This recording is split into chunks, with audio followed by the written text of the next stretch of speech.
두 번째 세션은 오재석 박사님께서 코로나19 이후에 비즈니스 스케일이 세계에 전환 계획이라는 주제로 발표를 해주시겠고요. 오재석 박사님은 현재 수명 대학교의 국제산업대학원에 교수님으로 계시고 매직했고 아이디어 학파의 여러 실무 컨설턴트로서 활동을 하셨고요.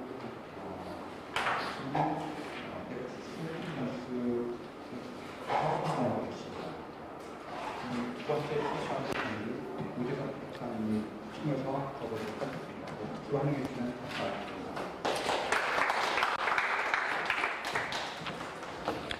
안녕하세요. 방금 전에 소개받은 오재석입니다. 여기 보면은 저는 이제 주로 에코시스템에 관한 연구를 많이 하고 실제로 그 에코시스템을 가지고 사물 인터페이스 강의를 좀 하고 있습니다. 산업인력공단 강의를 하고 있고 주로 이제 에코시스템도 보면 이게 거기다 그 에코시스템 앞에 꼭 앞에 수식어들이 많이 갑니다. 명사들이 가서 뭐 비즈니스 에코시스템, 플랫폼 에코시스템, 아니면 솔루션 에코시스템 이렇게 요즘에 좀 다변화되고 있어요. 그러니까 에코시스템도 전에는 에코시스템 단어만 하나 딸랑 썼는데 그 앞에 수식어들이 붙기 시작하고 새로운 패턴들이 탄생을 하고 있습니다. 그래서 지금 이 순간에도 새로운 에코시스템이 탄생했다가 계속 사라지고 있습니다. 그리고 누구는 살아남고 누구는 살아가는 이 세상이 계속 만들어지고 있고 에코시스템이라는 단어가 왜 중요하냐면 여러분들 보시면은 그 지배구조라는 말 많이 쓰잖아요. 거버넌스 스트럭처라는 말 많이 쓰는데 거버넌스 스트럭처의 대표적인 게 뭐냐면 하이어라키하고 마켓이에요. 계층 구조하고 시장이거든요. 그래서 여러분들 잘 아시는 것처럼 하이어라키는 명령이라는 단어를 가지고 이 계층을 통제합니다.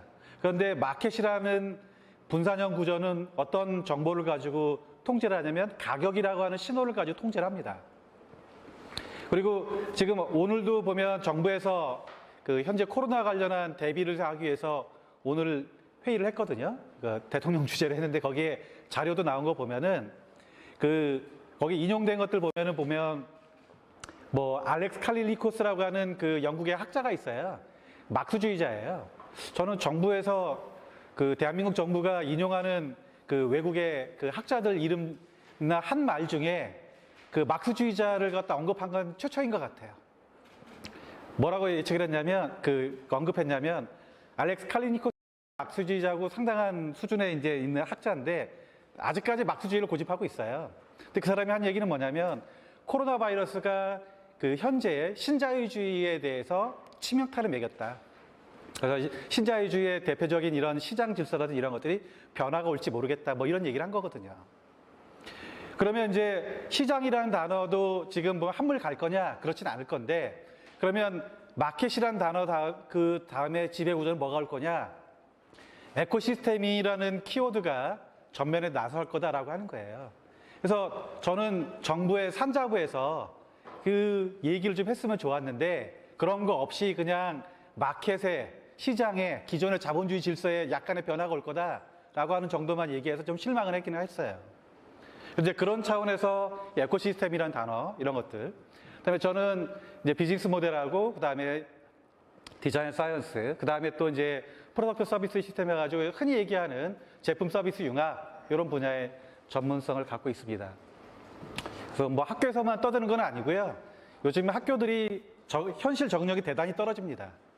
떨어지기 때문에 제가 스스로 어디 가서 제 스스로 훈련을 해야 되기 때문에 이런 기업들하고 협업하면서 요즘에 흔히 유행하는 이 커넥티드 센서하고 센서 나온 데이터하고 그 데이터를 기반해서 이제 머신러닝이나 딥러닝에서 어떤 패턴을 찾아서 모델을 만들고 이제 그 자동화된 의사결정을 하는 이런 형태의 기술이나 비즈니스 이런 것들 개발하고 있습니다.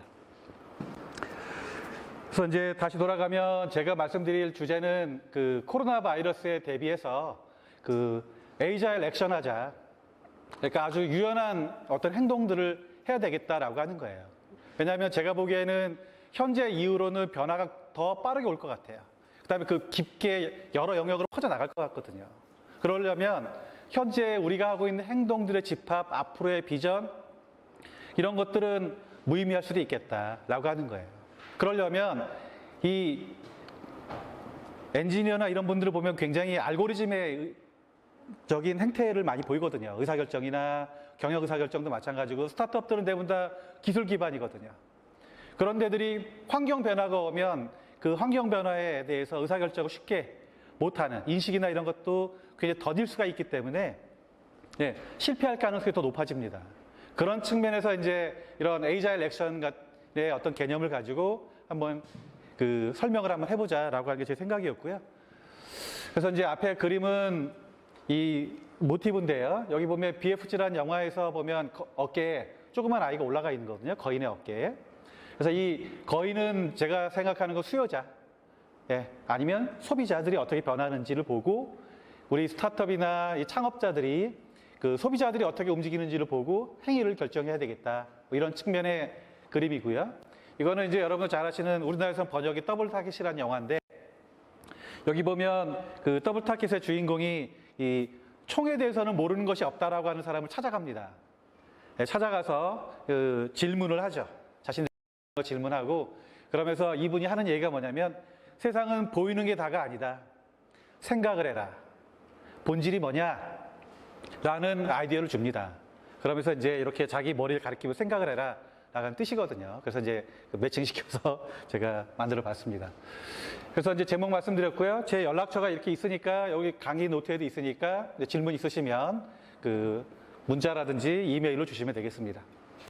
그 다음에 여기서 보면 이제 그레이스 호퍼라는 사람이 그 코볼이라고 하는 그 프로그래밍 언어를 초기에 개발한 분인데 그분이 했던 말이 있어요. 했던 말이 뭐냐면 우리 사용하는 언어 중에 제일 위험한 단어가 뭐냐라고 봤더니 예전에 했던 대로 그냥 했어요 라고 하는 거예요. 그게 제일 위험한 단어다라고 하는 거예요. 네, 여기에 해당하는 인물이 있었죠. 대한민국에. 그쵸? 예, 이명박 대통령. 내가 해봤어. 그쵸? 가장 위험한 단어를 대통령의 자리에서 썼기 때문에 나라를 망쳐먹은 거예요. 세금 다 헤쳐먹고. 그쵸? 네. 그리고 이제 제가 말씀드릴 거는 수요자들이 보내는, 소비자들이 보내는 시그널이 뭐냐라고 하는 거예요. 앞에 우리 고윤환 대표님이 수요자들이 보내는, 소비자들이 보내는 시그널에 대해서 특히 모바일 앱에서 지금 사람들은 대부분 스마트폰에서 모바일 앱 가지고 행위를 하기 때문에 수요자들이 이미 시그널을 모바일 앱 앱스토어에서 보내고 있어요. 그것들을 이제 정보를, 시그널을 전달해 주셨으니까 그걸 잘 해석하시라라고 하는 거고, 그 다음에 예측이나 비즈니스 기회를 수요자들이 보내는 시그널 가지고 하라는 말씀을 드리고 싶은 거고, 그 다음에 A에서 B로 간다. 현재에서 미래로 가는 거거든요. 그게 목적이다라고 하는 거거든요. 그래서 근데 또 여러분들 보시면 알겠지만 그 유명한 사람들이 하는 얘기 중에 뭐냐면 예언자는 과거에 있다라고 하는 거잖아요. 그렇죠? 과거에 이미 현재 이전의 데이터 가지고 분석을 하면 현재 거에 대해서 얘기할 수 있거든요. 근데 미래를 예언할 수 있나요? 할 수 없어요. 그렇기 때문에 현재를 기준으로 해서 아주 현재 제일 가까운 데 영역에서 발생하는 소비자들이 발신하는, 수요자들이 발신하는 데이터들을 가지고 여러분들이 의사결정을 해야 되겠다라고 하는 거예요. 그래야 좀 정교하게 나오겠다. 이런 말을 하는 거고요. 에이자일 액션을 좀 해보겠다. 그리고 지금 보면 이제 제가 말씀드린 거는 현재 소비자들이 보내는 신호들이에요. 신호를 말씀드릴 건데 보면 미국의 대법원이 리모트로 변론을 하는 걸 허용할 그 미국 대법원이 만들어진 231년 만에 전화로 변론을 해도 된다라고 허용을 했어요.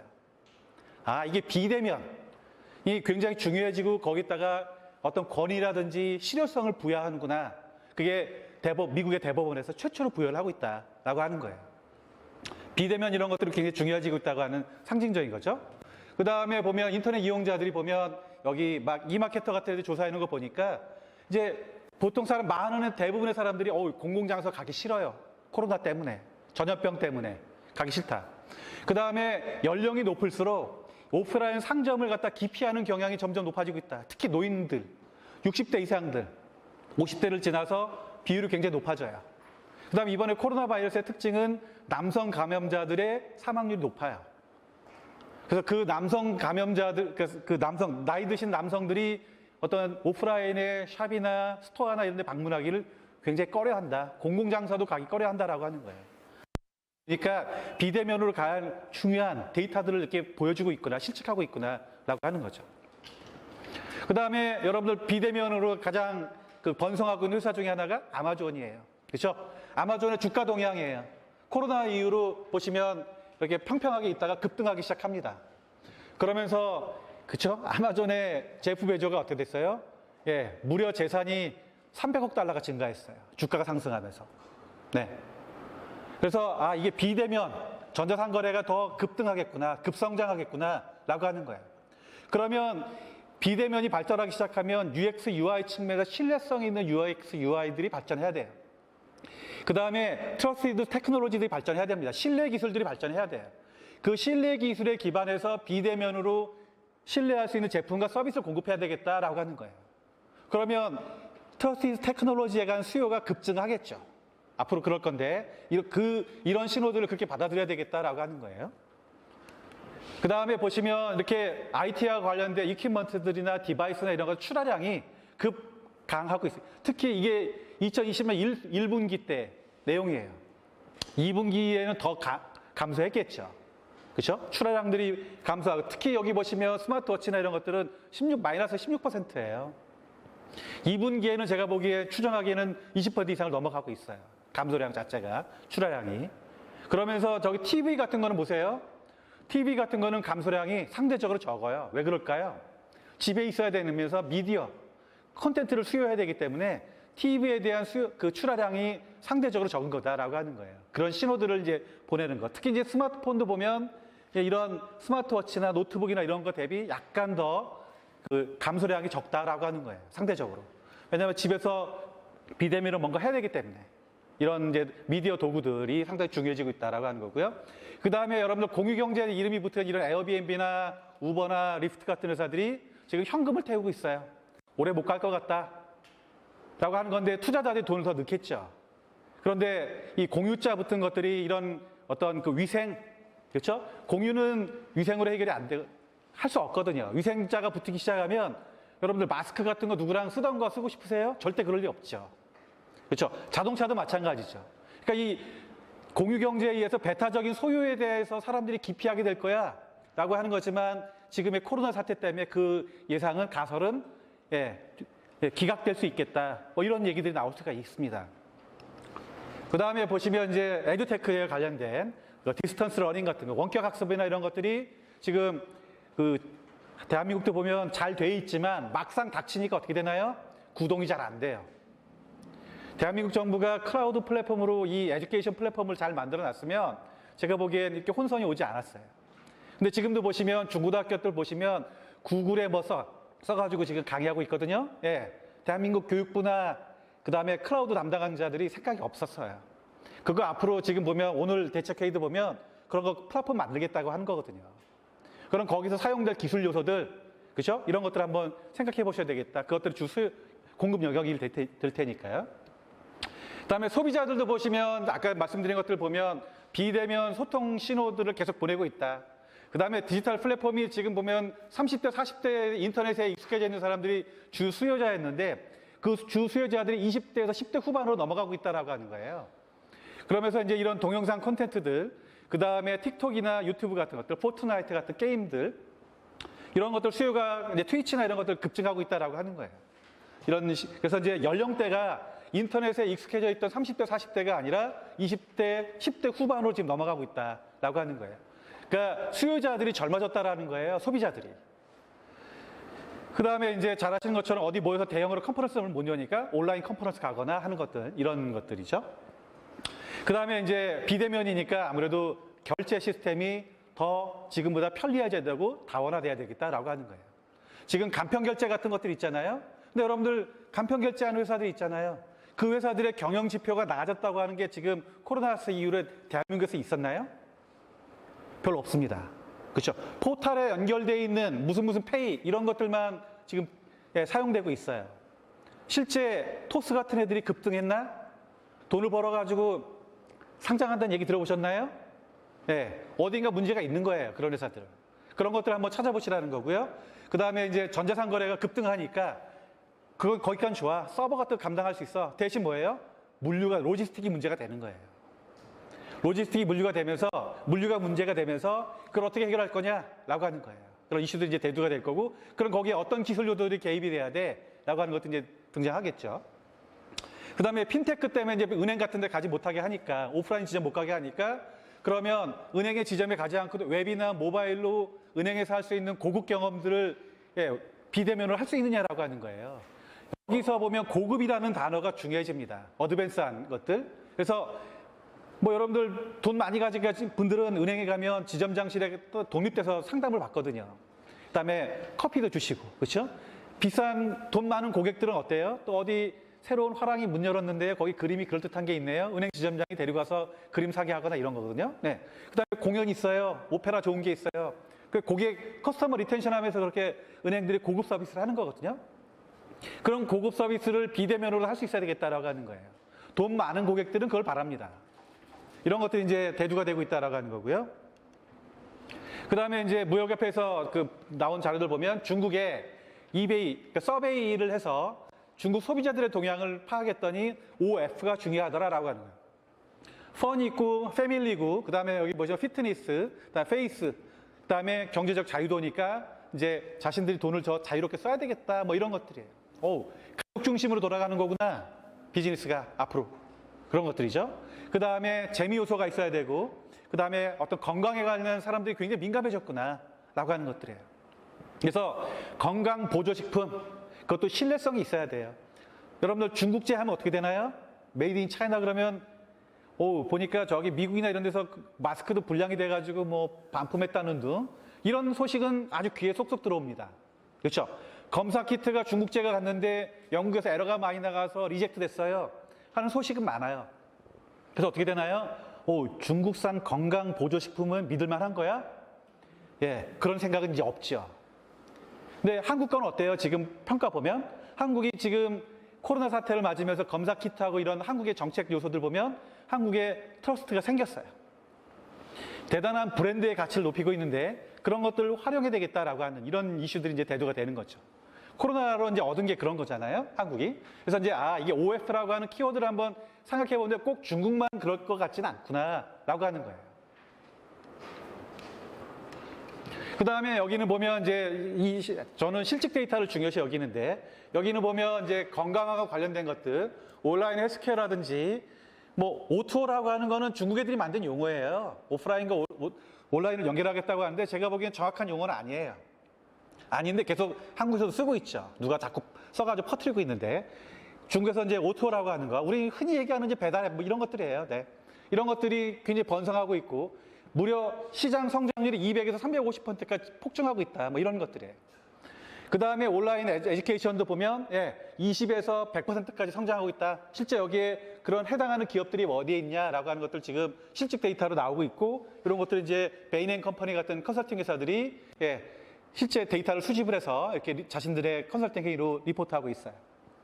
그 다음에 리모트 오피스, 그러니까 원격으로 일을 해야 되니까 그 관련한 소프트웨어들이 이제 증가하고 있다. 그래서 뭐 줌이라든지 이런 것들 굉장히 증가하고 있고 한국의 그 메시징 서비스하는 소프트웨어 개발하는 회사들이 몇 개 요즘에 그 주가가 한 1,200원, 1,300원 가다가 어떻게 됐어요? 요즘에 갑자기 상한가를 몇 번 치더니 뭐 10,000원대 올라섰어요. 이게 매출이 상당히 증가했구나라고 원격으로 해야 되니까. 그 다음에 이제 온라인 금융 서비스들부터 시작해서요. 결제까지. 그 다음에 이렇게 이제 기업 고객 금융 서비스를 하는 쪽으로 이제 시장이 발달하고 있구나. 이런 거 올리버 와이맨 같은 회사들이 이제 리서치 회사들이 이제 서베이에서 등장시키고 있습니다. 그러면서 이제 이런 모빌리티 서비스들, 공유 서비스나 이런 것들은 이제 퇴조하는 경향이 있을 수 있어요. 아직까지 확정되지는 않았기 때문에 경향이 생길 수 있다라고 하는 거예요. 그러면서 보면 모빌리티 서비스, 그러니까 라이드 헤일링 서비스에서 이제 이 모빌리티 서비스를 넘어갈 가능성도 상당히 있겠다. 거기에 자율인이 이런 것들 붙어야 되는데 자율주행 이런 것들은 제가 보기엔 아직 멀었어요. 도로바닥, 공용 퍼블릭 로드에 돌아다니려면 제가 보기엔 앞으로 10년 이상 걸려야 됩니다. 거기에 해결해야 될 기술적인 난제들이 너무 많아요. 이그라이 같은 회사들이 만들었던 그 카메라들 있잖아요. 카메라들이 아직도 이그라이의 실험실을 못 떠났어요. 상용차에 탑재가 안 돼요. 이그라이에 나온 카메라 세트가 뭔가요? 여러분들 고속도로 가시면 밤에 톨게이트 지날 때 그 톨게이트에 얼마나 강한 빛이 있어요. 그 강한 빛이 이 자율주행 자동차의 카메라 센서에 부딪히면 어떻게 되나요? CCD가 그냥 하얗게 변해버려요. 변해버리니까 어떻게 됐나요? 주행을 할 수가 없어요. 그냥 갖다 쳐박아야 되는 거예요. 어디 사고 나야 되는 거예요. 그걸 해결하자고 이글아이가 어떻게 됐나요? 거기다 머신러닝 알고리즘 넣어서 그렇게 하얗게 되는 걸 갖다가 방지하는 알고리즘들 개발한 거잖아요. 그게 그 회사의 장기였어요. 근데 그게 아직도 제대로 안 먹히는 거예요. 근데 레이더 센서드가 있어야 되잖아요. 걔들 아직까지 비싸. 그렇죠? 맴스 센서까지 가야 되는 거예요. 근데 아직까지 거기까지 못 가 있는 거예요. 그러니까 그 센서 기술이나 이런 것들이 아직까지 멀었다. 그 센서에 나온 대규모 데이터 생각해 보세요. 요즘에 G80이나 GV80 현대차에 나오는 차량들 보세요. 레이더 기본으로 앞뒤에 달려 있고요. 카메라 센서도 달려 있어요. 그럼 여러분 생각해 보세요. 다 영상 데이터야. 영상 데이터니까 초당 얼마의 데이터가 발생하겠어요. 그 데이터를 가지고 자동차 내 배터리 48V짜리 마일드 하이브리드 같은 개념의 그 48V짜리 배터리 가지고 그렇게 대규모 데이터를 처리할 수 있는 그래픽 카드가 있냐라고 하는 거예요. 그걸 배터리 양으로 견디겠냐라고 하는 거예요. 아직 힘들다라고 하는 거예요. 그 데이터를 처리하려면 고성능 컴퓨팅 파워가 필요한데 아직까지 그걸 전원을 공급해 줄 수 있는 게 쉽지 않다. 하드웨어라. 이런 것들이죠. 그러면서 이제 보시면 이런 그 이슈들은 계속 이 분야가 계속해서 성장할 거는 뻔한데, 그렇죠? 아직 기술적인 난제들이 많다라고 하는 거예요. 뭐 자율주행 자동차 하는 회사들은 뭐 그런가요? 내일이면 퍼블릭 로드에 갈 수 있어. 그렇죠? 네. 내일이에요. 항상 내일이에요. 그 다음에 어떻게 될지 몰라요. 여러분들 인공지능도 1950년대 엔지니어들이나 개발자들한테 인공지능은 언제 우리 일상생활에 들어오나요? 했더니 10년 후에. 그래서 60년대 또 물어봤더니 어떻게 됐나요? 10년 후에. 그렇죠? 70년대를 넘어가서 80년대, 90년대 넘어와서 이제 비로소 그 일본에서 뭐 퍼지 로직 이런 거 등장하다가 어떻게 됐나요? 세탁기, 에어컨 뭐 이런 데다가 들어왔다가 지금 퍼지 같은 거 어떻게 됐나요? 그 퍼지 사람 뭐 머리 가지고 로고를 삼았잖아요. 그거 어떻게 됐나요? 2000년 들어와서 흔적도 없이 사라졌죠. 그러다가 이제 2010년대 넘어오면서 딥러닝 뭐 이런 것들이 이제 1970년대 혹한기에 약간의 기술이 개발돼서 CNN 알고리즘 같은 것들이 살아나면서 인공지능이 어떻게 됐지만 CNN 가지고 해봤더니 그다리 성과는 미미하네요. 요즘에 인공지능 이런 거 딥러닝 잘 된다고 하니까 장사가 누구만 되나요? 아마존의 그쵸? 세이지 메이커 이런 애들만 잘 되고 장사가 되는 거죠. 왜냐하면 서버 같은 거 1억짜리 사서 유지 보수가 힘들거든요. 그래서 그냥 아마존에다가 1억짜리 사지 말고 한 5천만 원, 6천만 원 주고 월 사용료 내고 끝나는 게 나을 것 같아. 그래서 아마존만 돈 벌고 있어요. 그다음에 MS의 에이주어나 그쵸? 네. 그 클라우드 기반으로 머신러닝 서비스, 학습 서비스 해주는 회사들만 돈을 벌고 있어요. 근데 걔네들도 흑자는 아니야. 그래서 이런 아직 멀었다라고 하는 거고요. 이런 모빌리티 서비스는 충분하다. 시장의 수요가 그러니까 소비자들이 시그널을 보내고 있다라고 하는 건 명확하기 때문에 기술적인 난제들 빨리 해결해야 되겠다라고 하는 것들이 대두가 되고 있습니다. 온디맨드라든지 뭐 이런 서비스들. 그다음에 로봇 서비스나 이런 것들도 계속해서 이제 증가하고 있는 거죠. 실제 사례들이 이런 거예요. 키논 같은 애들이 병원이나 아니면 레스토랑 같은 데서 비대면으로 음식 서비스를 음식을 날라줘야 되는 거예요. 이런 것들은 실제화되고 있는 거죠. 현재 수준에서. 폐쇄적인 공간, 이 정도 공간에서는 저런 로봇들이 주행할 수 있어요. 아직 완벽하지는 않지만 할 수 있다. 그 다음에 보시면 이렇게 이제 병원 같은 데서 울트라 바이올렛으로 살균 소독하는 이런 로봇들이 등장해서 병원들에서 채택되고 있다라고 하는 거예요. 그래서 이제 보시면 여기 보면 그 UVD 로보틱이라는 회사가 이제 네덜란드 회사가 그런데요. 북유럽 회사인데 여기서 상용 제품들을 중국 정부에다 판매를 하고 있어요. 그래서 이제 우한시에서 채택을 해서 우한시에서 여러분들 뭐 초기에 보면 대규모 그 병원 만들어요. 거기서 이제 방역 활동하고 있는 거예요. 이런 것들. 이제 이런 쪽에 계속 수요가 발생하는 거구나라는 신호를 보내고 있고요. UVD 로봇은 이제 사람하고 협업하는 거예요. 독립적으로 작동하지 않습니다. 그리고 이제 보면 이제 감시, 서베일런스 테크놀로지가 발전하고 있는 거예요. 여기 보면 뭐 또 이태원의 어느 그 게이바에서 그죠? 사람들이 춤추었는데 거기에 확진자가 나온 거잖아요. 그럼 그 게이바에 있던 사람들 리스트가 어떻게 나오나요? 이통사 데이터에서 나오는 거죠. 그 사람의 GPS나 이런 거 다 추적이 되고 그다음에 와이파이나 LTE 가지고 위치 추적이 되니까 거기서 그 공간에 있었던 사람들 리스트를 통신사가 생성해내죠. 그렇죠? 그 사람들이 거기서 춤을 추고 몇 시에 갔어. 그다음에 그 사람은 그렇죠? 그 흔적들을 찾아낼 수 있잖아요. 감시 기술이에요. 이런 것들이 이제 우리나라에서 코로나 바이러스 관리하는데 유용하게 쓰였던 거죠. GPS나 통신사, 그다음에 결정적인 거는 신용카드 사용 거죠. 로그 데이터죠. 이런 것들이 이제 사람들을 추적할 수 있는 기술들을 감시하는 기술들인데 이런 것들이 코로나 바이러스에서는 유용하게 그 기술적인 용도로 쓰였다라고 하는 거예요. 근데 제가 보기엔 정부가 나쁜 마음을 먹으면 어떻게 되나요? 전 국민을 감시할 수 있어요. 실시간으로. 근데 그게 보면 이런 용어를 붙여놨잖아요. 컨트랙트라는 단어를 붙였어요. 여러분들 사용 동의를 해줘야 되는 거야. 이거에 대해서. 컨트랙트 트레이싱, 그렇죠? 앱이 이제 등장해서 뭐 한국이 실행을 하니까 미국이 도입하고, 미국은 그런 거 안 해도 이미 그렇게 돼 있죠. 그렇죠? 영국이나 이런 데도 다 이미 돼 있죠. 동의 없이도 다 추적하고 있잖아요. 네.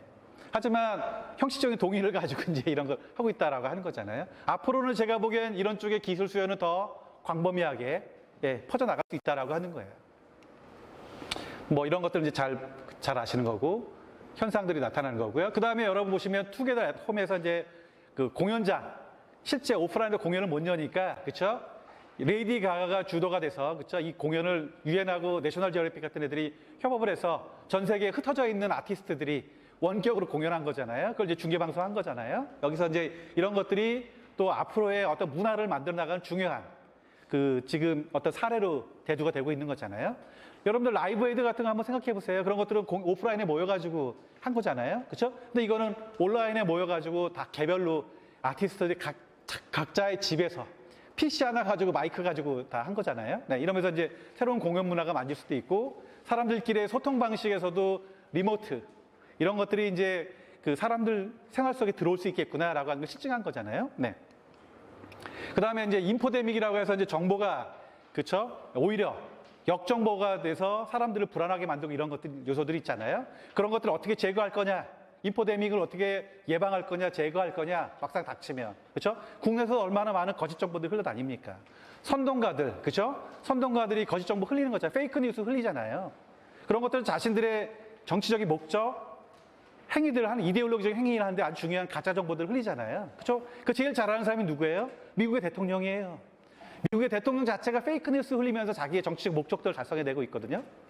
그런 것들. 근데 대한민국 정치인들도 많이 합니다. 총선에 다 날랐잖아요. 사람들이 페이크 뉴스는 평소에 소비를 하다가 결정적인 순간에 어떻게 되나요? 에티컬 디시전 메이킹을 합니다. 윤리적 의사결정을 합니다. 왜냐하면 제가 계속해서 실제적인 환경에서 나를 진짜 속이면 어떻게 되나? 라고 하는 의사결정을 하게 돼 있어요. 왜냐하면 자신이 생존하는데 그 페이크 뉴스는 불리하거든요. 디스어드밴티지 요소이기 때문에 표를 행사할 때는 그런 것들은 제거하게 돼 있어요. 그런 것들은 제가 그림으로 소셜 사이언스 하는 사람들이 조사해 놓은 것 말씀드리겠습니다. 그래서 미래를 말씀드리면, 이게 글로벌 헬스케어 시장이 더 전체 GDP에서 차지하는 비율이 높아지겠구나. 현재까지는 약 8% 못 미쳐서 헬스케어 쪽의 분야에 일반 소비자들이 지출을 하고 있는데, 앞으로는 GDP의 9에서 10%까지 헬스케어 분야의 건강관리 분야에다가 돈 지출을 늘리겠구나라고 하는 게 예측이 되고 있어요. 그 다음에 여기 보시면 디지털 의료 서비스 같은 것들이 이제 성장하는 요소들 보시면 뭐 164%에서 11%까지 성장이 예측되고 있어요. 여기 보면 이렇게 이제 자가진단부터 시작해서 원격으로 뭔가 건강관리를 하겠구나. 집에서 갇혀 있어야 돼. 병원 가기가 불안해. 병원 가면 오히려 감염될 수도 있어. 라고 해서 리모트, 원격으로 자신이 진단을 받고 처방도 받고 뭔가 관리를 받아야 되는 측면이 있는 거예요. 그런 기술 요소들이 앞으로 대규모로 또 등장하겠구나. 그래서 여러분들 뭐 기재부에서는 원격 진료 같은 거 그 제도 혁신하겠다 뭐 이런 거잖아요. 지금까지 박근혜 정부부터 그 전부터 계속해서 원격 진료 같은 거는 그 제도를 바꾸려고 노력했는데 어떻게 했어요? 의사단체들이 나와가지고, 그죠? 전국 병원 뭐 이런 데들 있잖아요. 의사들 로비 단체들 있잖아요. 그다음에 의사 출신 국회의원들 있어요. 그 사람들이 늘 막아왔어요. 근데 지금은 막는 게 불리하겠구나라고 하는 상태까지 와 있는 거예요. 아니, 코로나 때문에 집 밖을 못 나가는데 뭔가 진단을 받고 자기 자신이 어떤 상태에 있다라고 하는 거, 이런 것들 원격으로 진단받고 처방을 받고 치료 상태를 갈 수 있어야 돼요. 근데 그런 것들을 못 맡게 하고 있잖아요.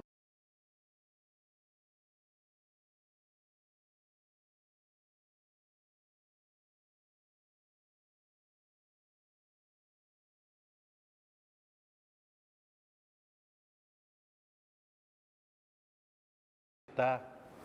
그런 거죠.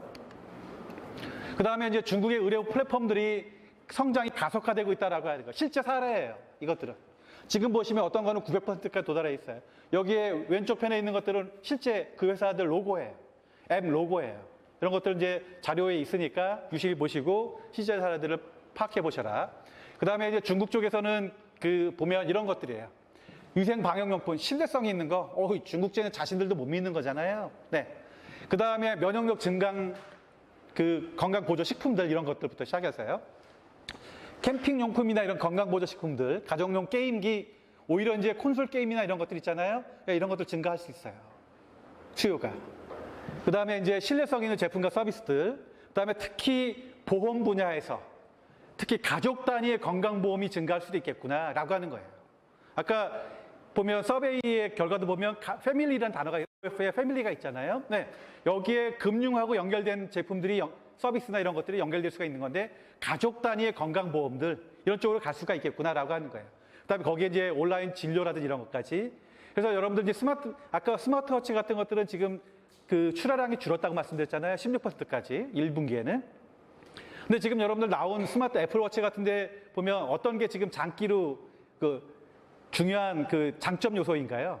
특히 심장병 이런 것들 있잖아요. 심장병, 심장의 박동수나 이런 거 가지고 예지할 수 있는 중요한 기능들을 갖추기 시작했어요.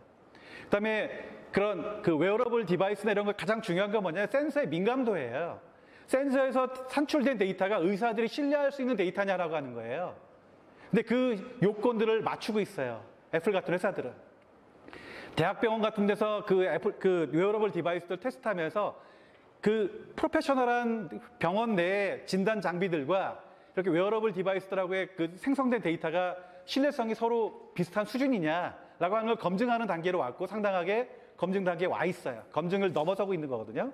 그런 측면에서 앞으로는 웨어러블 디바이스나 이런 IoT 제품들이나 이런 것들이 상당하게 진전하겠구나라고 하는 수요가 지금 시그널을 보내고 있구나라고 하는 걸 여러분들이 알 수 있습니다.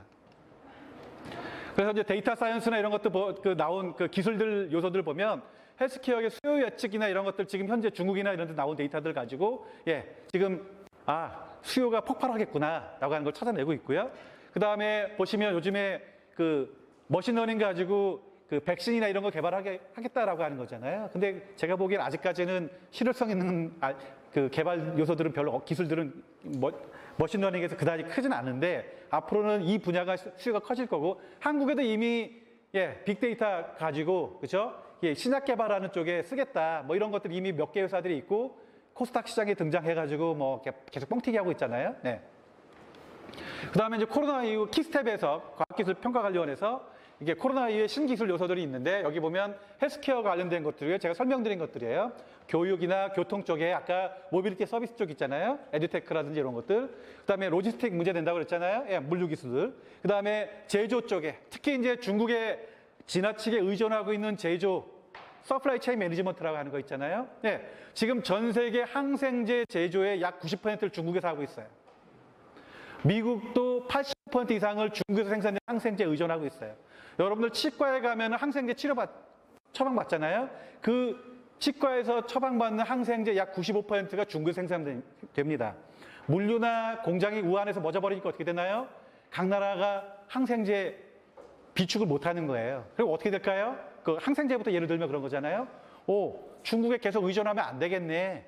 항생제 생산은 중국에 의존하지 말고 그걸 리쇼링해서 각 나라로 가져가야겠네. 라고 하는 행동들을 보이게 되는 거예요.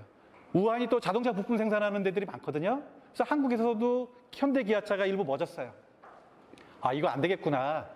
중국에다가 지나치게 많은 부품들이나 저임 노동력에 의존해야 했는데 이게 저임 노동력의 문제가 아니구나 앞으로는. 공장이 멎어버리고 자신들의 회사가 경영 자체가 안 돼버리니까 어떻게 되나요?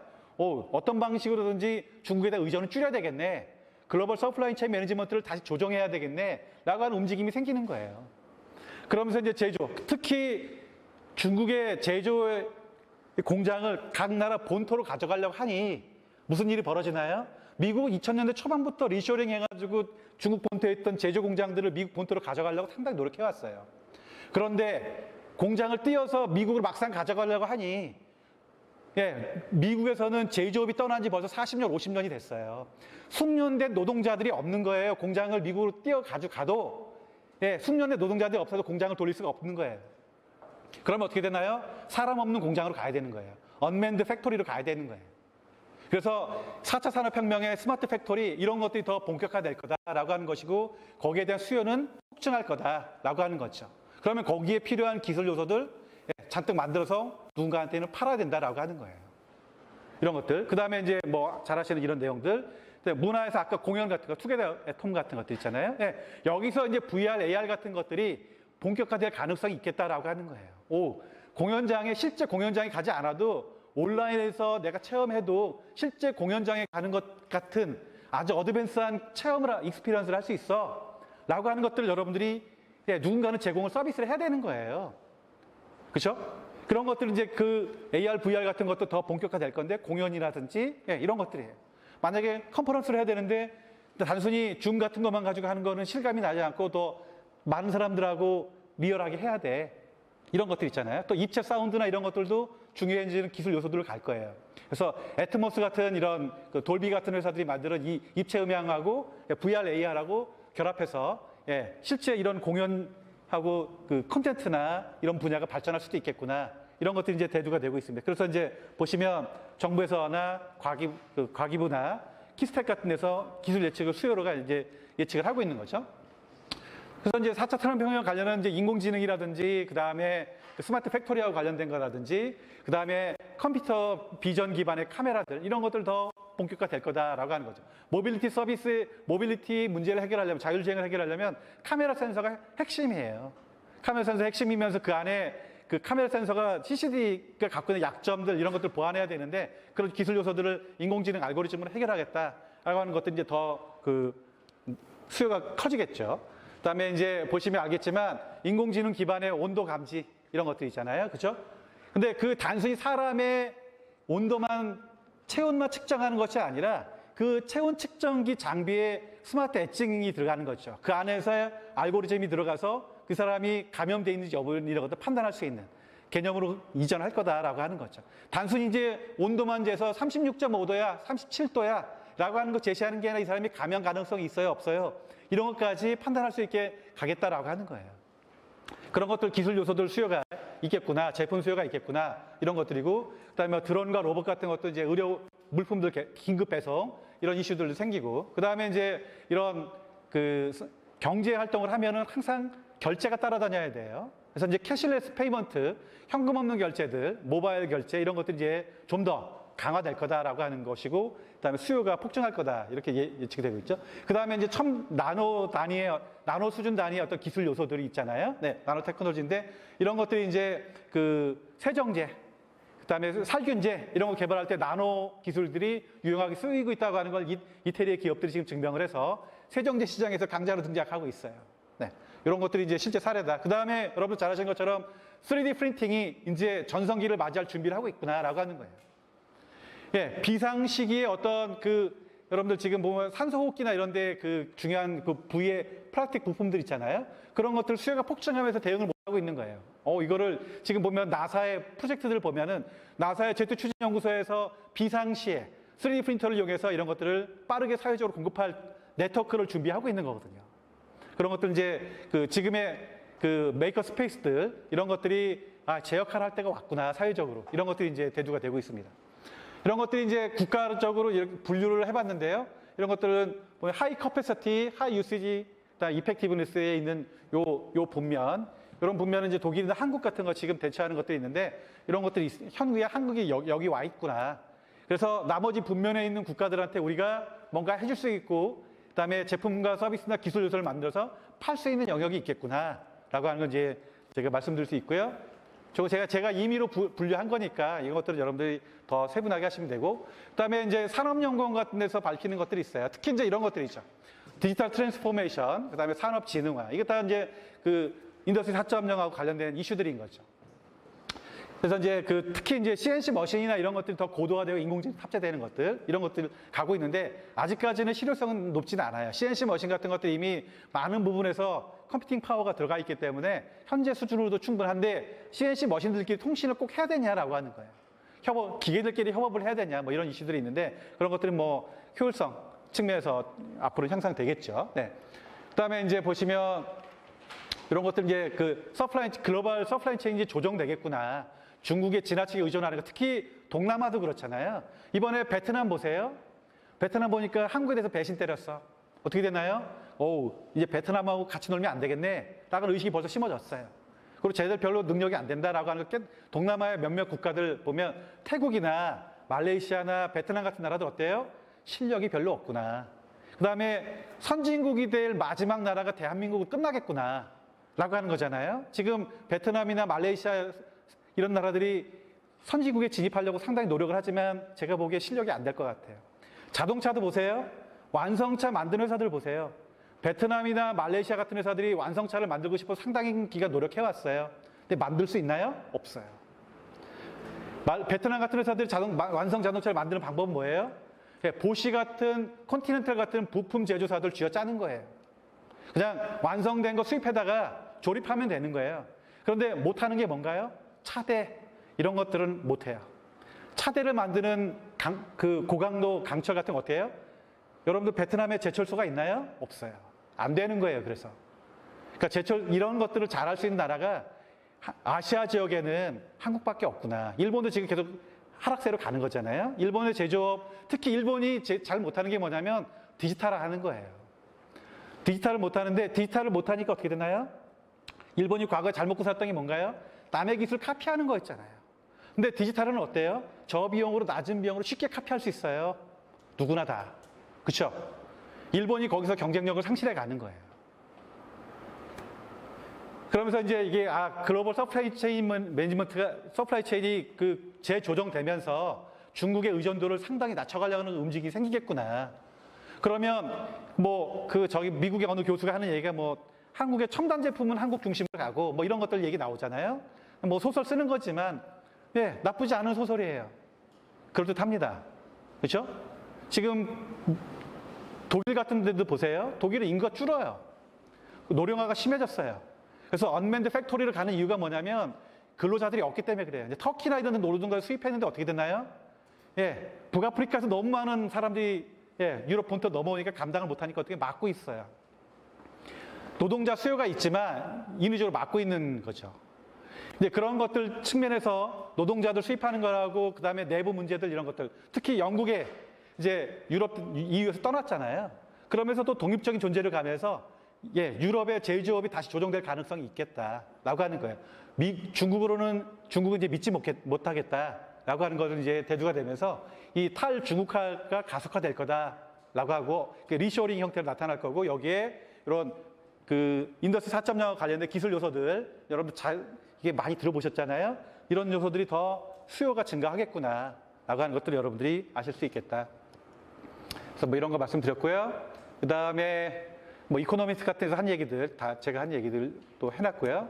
그래서 이제 비대면 디지털 전환이 더 가속화된 것들인데 여기 보면 이제 디지털이 강화되고 여기 보면 핀테크라든지 이런 것들 특히 비대면 고객 서비스가 강화되는 것들 마치 실제 내가 콜센터에 상담을 하고 직접 대면하는 것 같은 경험들을 제공할 수 있어야 돼요. 전화했더니 그렇죠?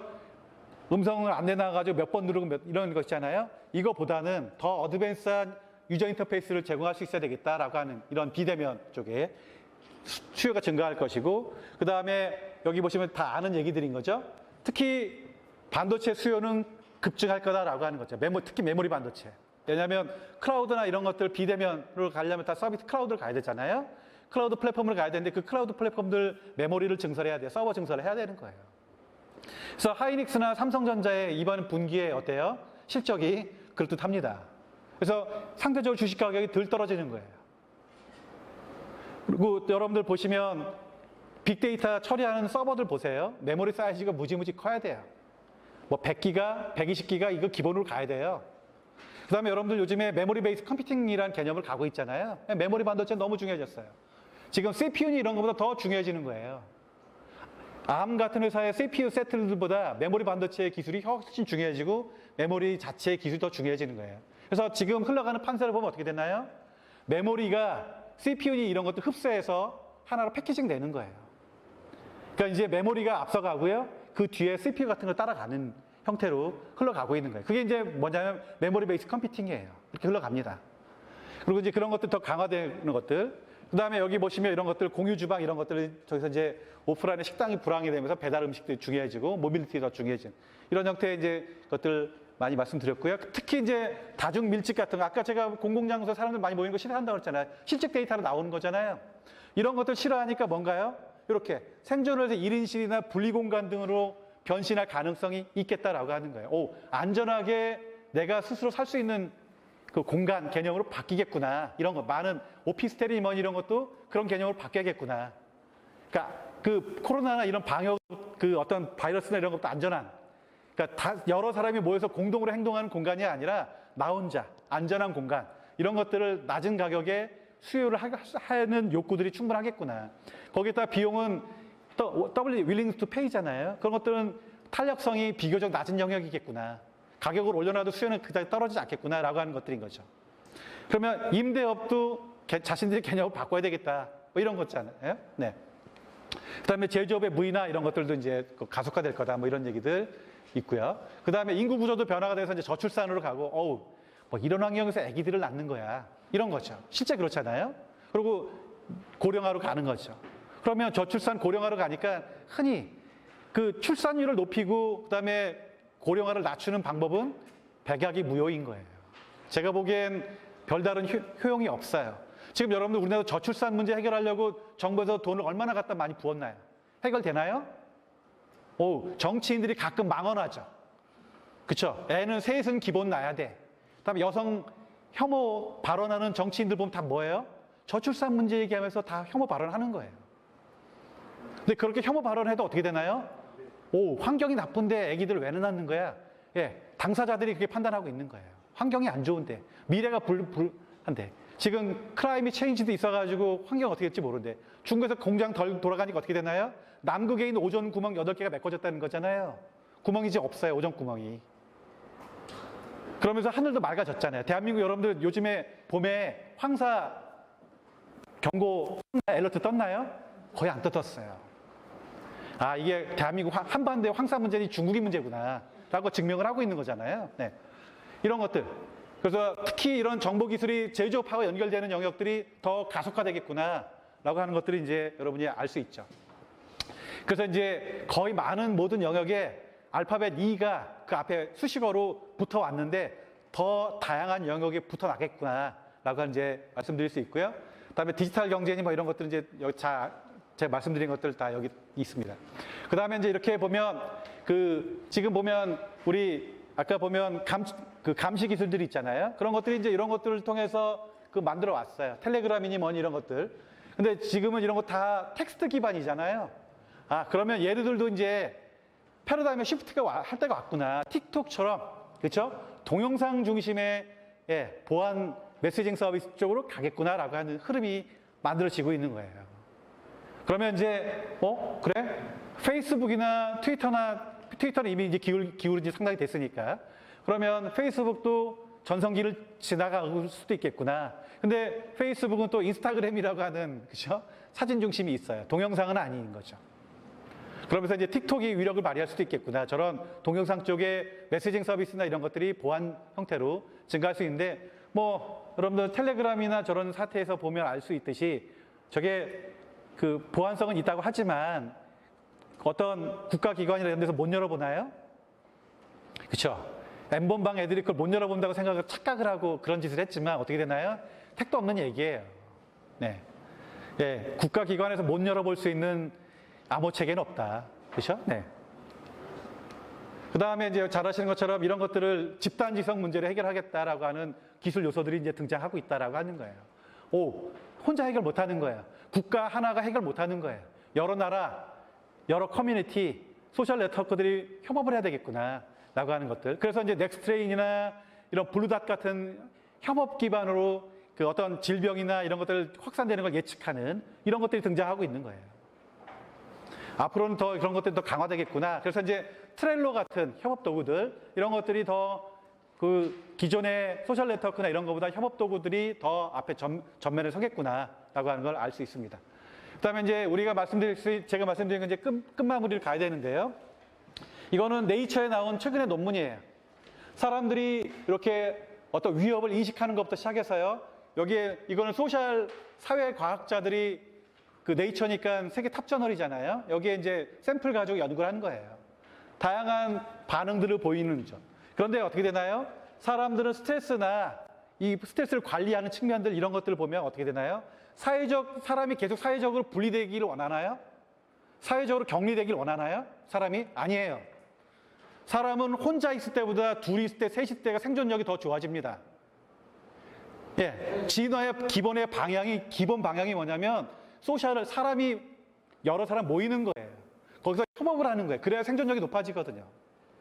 그래서 평소에는 가짜뉴스 이런 것 소비를 하지만 궁극적인 의사결정 단계가 어떻게 되나요?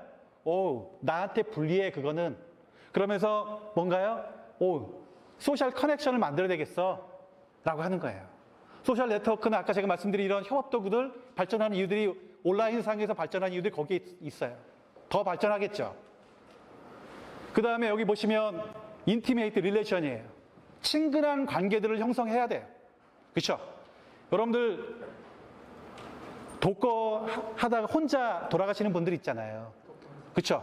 누군가 친근한 관계 없는 단절된 사람들이에요. 근데 친근한 관계를 여러 개 그 링크를 갖고 있는 사람들은 어때요? 우리 애들도 와서 나 한번 전화해주고, 그다음 한 번씩 와서 들여다보고, 그다음 이웃도 한번 들여다보고, 그다음에 사회복지사도 한 번씩 오는 사람들 어때요? 그 기존 수명이 어때요? 길어지고 있어요. 친근한 관계에 있는 사람들이 친근한 관계의 링크를 여러 개 거느리고 있는 사람들 어때요? 소셜 네트워크를 거느리고 있는 사람들 어때요? 생존율이 높아지는 거예요. 그거를 본능적으로 그 사람은 행동하게 돼 있어요.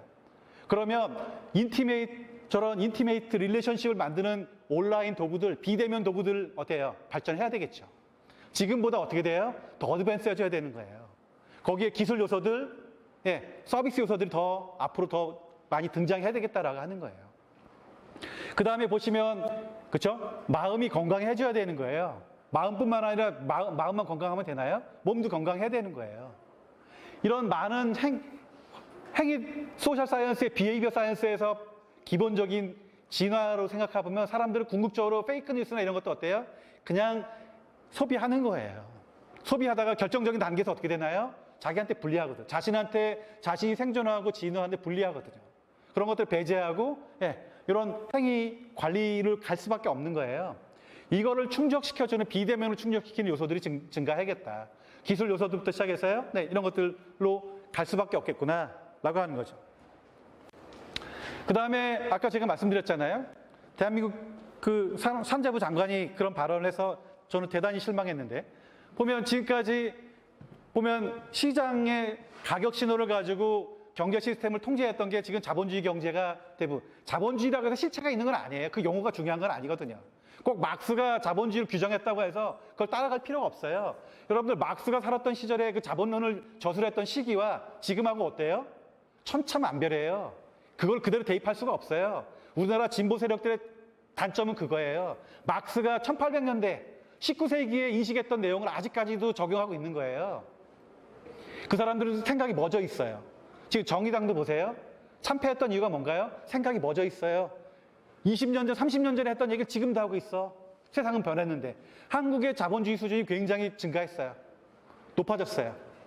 그리고 하이라키, 그러니까 명령을 가지고 박정희 시대나 이런 데 보면 개발 독재라고 하잖아요. 그런 것들이 다 계층을 중심으로 해서 경제 발전을 도모했던 것들이에요. 근데 지금은 어떻게 됩니까? 저런 것들이 이제 서로 효용이 다 해가고 있는 거예요. 그래서 이렇게 건강이나 이런 것들 보니까 시장 경제 가지고 건강용품이나 이런 것들, 개발 키트 같은 것들 이런 거 시장 논리에서만 개발되고 공급될 수 있도록 놔둘 수가 없구나라고 하는 깨달았잖아요. 이번 시기에 깨달았잖아요. 그러면 어떤 시스템으로 가야 되냐라고 하는 거예요. 거기에 보니까 에코시스템 같은 것들이 앞으로 중요해지겠구나. 이 앞에 비즈니스나 플랫폼이나 솔루션 에코시스템 다양하게 붙을 수는 있지만 그 타입에 관한 거지 실제로는 이런 마켓이나 하이라키가 이런 쪽으로 에코시스템 쪽으로 발전하겠구나라고 하는 거예요. 에코시스템의 핵심은 뭐냐면 모듈러리티예요. 우리 컴퓨터나 이런 거 보면 다 모듈화 돼 있어요. 소프트웨어나 이게 모듈화 돼 있고 하다못해 여러분들 MS 오피스 같은 거나 특히 워드 같은 거 보면 다 버튼 하나가 다 뭐예요? 모듈이에요. 명령 하나가 다 모듈로 돼 있어가지고 다 독립적으로 존재하면서 그 소프트웨어를 위해서 상호 의존하는 거거든요. 사람이 살아가는 사회도 그렇게 되고 있다라고 하는 거예요. 그러면 사람이 소프트웨어를 구성하는, 개발하는 요소 똑같아지려면 어떻게 되나요? 사람과 사람 사이에 룰이, 예, 사람들 안에 머리에 어떻게 돼야 돼요? 내장돼 있어야 돼요. 윤리적인 행위들, 이런 것들 어때요? 이렇게 하면 다른 사람들이 피해가 되는 거야. 라고 하는 걸 사람의 뇌에다가 학습하는 행위에다가 기본적으로 갖고 있어야 되는 거예요. 그런 룰과 사람의 마음속에, 기억 속에 저장된 룰 가지고 사람들끼리 자동으로 뭐예요? 자율적인 의사결정을 하고 인터랙션이 일어나야 되는 거예요. 그거를 정보기술로 가능하게 하겠다라고 하는 게 뭐냐면 모듈에 기반한 이 에코시스템들이 발전해 나가는 거예요. 이게 지금 보시면 OS 시장도 그렇고요. 이렇게 모바일 앱도 시장 그렇고 지금 기본적으로. 그 다음에 4차 산업혁명과 관련돼서 그렇죠. 스마트 공장들 만들어지면 공장에서 제품 만들면 어떻게 돼요? 서비스나 이런 것들을 모바일 앱으로 가야 되는 거예요. 이런 에코시스템 가야 되는 거예요. 추가적인 명령이나 가격 신호를 보내지 않고도요. 자신들이 갖고 있는 룰에 기반해서 서로 인터랙션이 일어나면 되는 거예요. 그러면 이런 것들이 지금보다 시장이나 하이라키나 이런 것부터 더 효율로 갈 수 있어요. 지금 이런 것들이 상당히 구현되고 있죠. 그래서 규칙에 의한 자율적인 상호작용, 이런 것들이 중요해지는 거예요.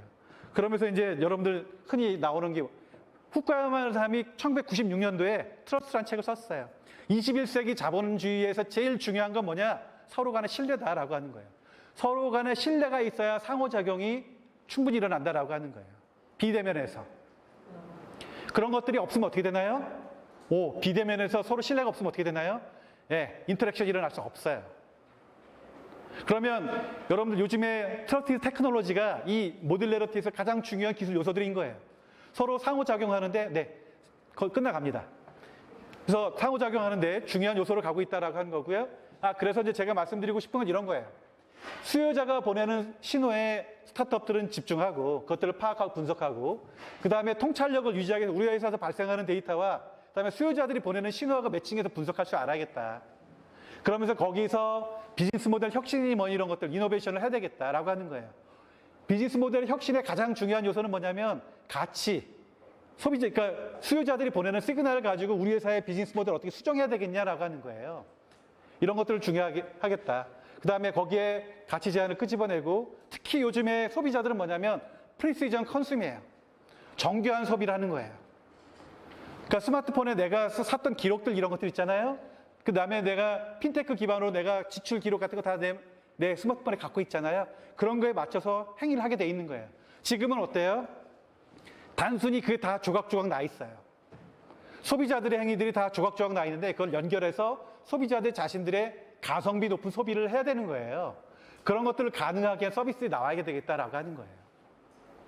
그 다음에 보시면 신뢰 쪽의 기술들 발전하는 거. 이런 것들이 이제 제가 적어놓은 메시지니까요. 읽어보시면 되고요. 우리 저기 국장님이 빨리 끝내라고 하니까 질문 하나만 받고 끝내겠습니다. 네. 나머지는 그 발표자로 참조하시면 됩니다. 네.